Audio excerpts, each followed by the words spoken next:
Meus irmãos e irmãs, amigos e amigas do YouTube e do Facebook, nessa sexta-feira, feriado nacional, eu saúdo a todos vocês com a paz do Senhor. Chegamos no final de mais uma matéria do nosso curso básico de teologia. Esta semana estamos estudando soteriologia, a doutrina da salvação. E para finalizar esta matéria, no dia de hoje, nós queremos estar falando a respeito da justificação e da santificação. O nono e o 10º ponto aí que forma a doutrina da salvação. Para tanto, nós queremos então falar primeiramente sobre justificação e posteriormente, para finalizar a matéria, sobre santificação. Então eu convido você a me acompanhar na leitura e também nos comentários que serão feitos no decorrer do vídeo. Amém? Então vamos lá. A justificação. O nono ato da salvação do homem é a justificação. A justificação é o ato pelo qual os seres humanos, pecadores, são judicialmente declarados justos diante do Deus Santo. Então, o significado da palavra justificação é exatamente o que nós acabamos de fazer leitura, É o ato pelo qual os seres humanos pecadores são declarados justos diante do Pai das luzes. Nós, como diz o texto sagrado, Romanos capítulo 3, versículo de número 23, todos haviam pecado e destituídos estavam da glória de Deus. Certo? Porém, Cristo Jesus, nosso Senhor e Salvador, ao morrer, ao assumir a nossa culpa e morrer na cruz do Calvário em nosso lugar, Ele, através do seu ato sacrificial, da sua obra de expiação, Ele tornou a nós, pecadores, justos diante do Pai. É claro, aqueles que de bom grado creem no sacrifício do Senhor Jesus Cristo na cruz do Calvário. Amém? Continuando. Esta justificação, porém, é um ato exclusivo da graça de Deus, pelo qual ele imputa à pessoa que crê em Jesus a justiça de Cristo e a declara isenta de culpa diante de Deus, tá? Então, é um ato, a justificação é um ato exclusivo de Deus. Nós costumamos aqui frisar, às vezes, os nossos irmãos em Cristo Jesus, de linha calvinista, nos compreendem de forma equivocada, dizendo que nós damos mérito à raça humana pela salvação. Negativo, tá? O mérito é 100% exclusivo de Deus. Agora, o nosso Deus, ele é, como a Bíblia Sagrada nos revela, é um Deus de amor. Então, por ser um Deus de amor, ele não nos obriga a crer no sacrifício de Cristo na cruz do Calvário. Ele não nos obriga a crer, a aceitar esta graça, este favor imerecido nos ofertado através da morte de Cristo na cruz. Não, o Senhor Deus, por ser um Deus de amor, ele respeita o livre arbítrio que ele mesmo colocou na sua criação, não somente no homem, como também nos anjos. Tanto isto é verdade, que o querubim ungido escolheu rebelar-se contra Deus de livre e espontânea vontade, se utilizando do seu livre-arbítrio, fez uma pregação de rebelião e trouxe após si a terça parte dos anjos, que também não foram obrigados a rebelar-se, mas se utilizando do seu direito de escolha, do seu livre-arbítrio, eles escolheram rebelar-se contra Deus, certo? Então, que isso fique bem claro, tá? O mérito é 100% de Deus, mas Deus nos ama, nos dotou de livre arbítrio. Ele não é um Deus ditador que nos trata como marionetes. Não, ele nos ama e por nos amar, ele respeita, certo? A nossa escolha, certo?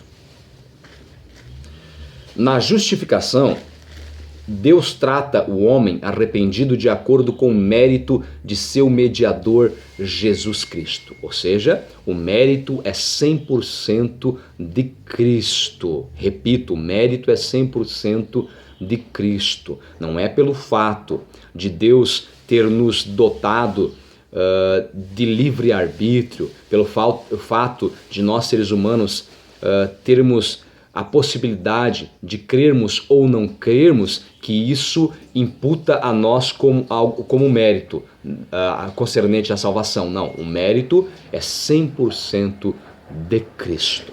Tá? Diz o texto sagrado em Romanos capítulo 3, versículo 24. Sendo justificados gratuitamente pela sua graça, pela redenção que há em Cristo Jesus, tá? E também em Romanos capítulo 5, versículo 1, diz assim: sendo, pois, justificados pela fé, temos paz com Deus por nosso Senhor Jesus Cristo. Tá? Isto então seria a questão, de forma resumida, a questão da justificação. Agora, para finalizar a nossa matéria, vamos estar falando acerca da santificação. O 10º ato da salvação do homem é a santificação. Se na justificação o homem é declarado justo diante de um Deus santo, na santificação o homem é declarado santo pelo próprio Deus santo. A santificação é a separação do pecado. Quando um vaso do tabernáculo era utilizado para o serviço sagrado, isso no Antigo Testamento, ele era santificado e declarado um vaso santo. Da mesma forma, acontece com o cristão salvo. Quando o cristão renuncia ao pecado e se entrega ao Senhor, ele se torna santo para o seu Senhor. Paulo explica todo o processo da santificação do pecador dizendo: e é o que alguns têm sido, mas haveis sido lavados, mas haveis sido santificados, mas haveis sido justificados em nome do Senhor Jesus e pelo Espírito do nosso Deus. Primeira carta aos Coríntios, capítulo 6, versículo 11. A santificação não é automática, ela é gradual, progressiva e pode ser aperfeiçoada. Diz o texto sagrado: ora, amados, pois que temos tais promessas, purifiquemo-nos de toda a imundícia da carne e do espírito, aperfeiçoando a santificação no temor de Deus. Segunda carta aos Coríntios, capítulo 7, versículo 1. A busca pela santificação deve ser um alvo atingido por nós, tá? Pois bem, então a palavra santidade significa separado. Então quando a pessoa se converte a Cristo, a Bíblia nos ensina que essa pessoa ela passa a ser separado para Deus. Então, é nesse sentido que o cristão é santo. Não no sentido de se tornar uma pessoa perfeita, mas no sentido da etimologia da palavra santo, que significa separado. A partir do momento, repito, que a pessoa se converte a Cristo, ela passa então a estar separada para Deus. Ainda que o cristão ainda peque, seja um pecador, mas é bom frisarmos que o cristão é um pecador arrependido. O cristão, ao contrário do homem sem Deus, que peca, vive a pecar e não se importa nem um pouco a respeito disso, o cristão não. Por ser casa do Espírito Santo, quando o cristão peca, o Espírito Santo então brada, na nossa consciência, no nosso coração, que nós erramos, pecamos, certo? E na mesma hora, o cristão, ele pede perdão para o Senhor Deus, pede perdão para o seu próximo, se assim for o caso, então, e procura, dia após dia, como diz aqui, a santificação é um processo contínuo, gradativo, não é um processo automático. O que isto significa? Que a santificação é um processo que vai acontecendo dia após dia, semana após semana, mês após mês, ano após ano, né? O cristão ele vai se santificando, ou seja, ele vai gradativamente melhorando, se aperfeiçoando, certo? Procurando viver uma vida cada vez mais em conformidade com a palavra de Deus, procurando viver uma vida de forma tal que dia após dia ele venha agradar a mais ao Senhor nosso Deus. Isto é santificação. Na carta aos Hebreus, capítulo de número 12, versículo 14, a Bíblia diz que nós devemos seguir a paz e a santificação, sem a qual ninguém verá a Deus. Então, o que a Bíblia nos ensina através desse texto? Que nós temos que buscar a santificação, dia após dia, como eu falei anteriormente, semana após semana, mês após mês, anos após anos, nesse processo gradativo, às vezes até mesmo lento, mas nós nunca podemos nos conformar com este mundo. Nós temos que procurar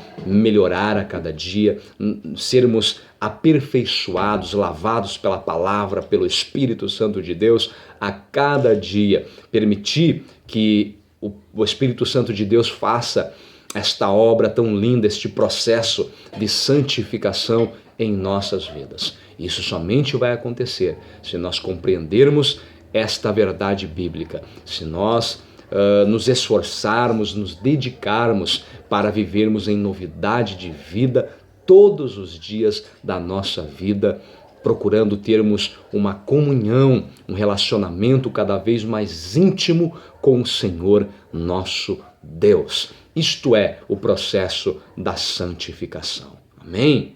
Meus irmãos, em poucas palavras, nós estudamos aí de forma resumida soteriologia bíblica.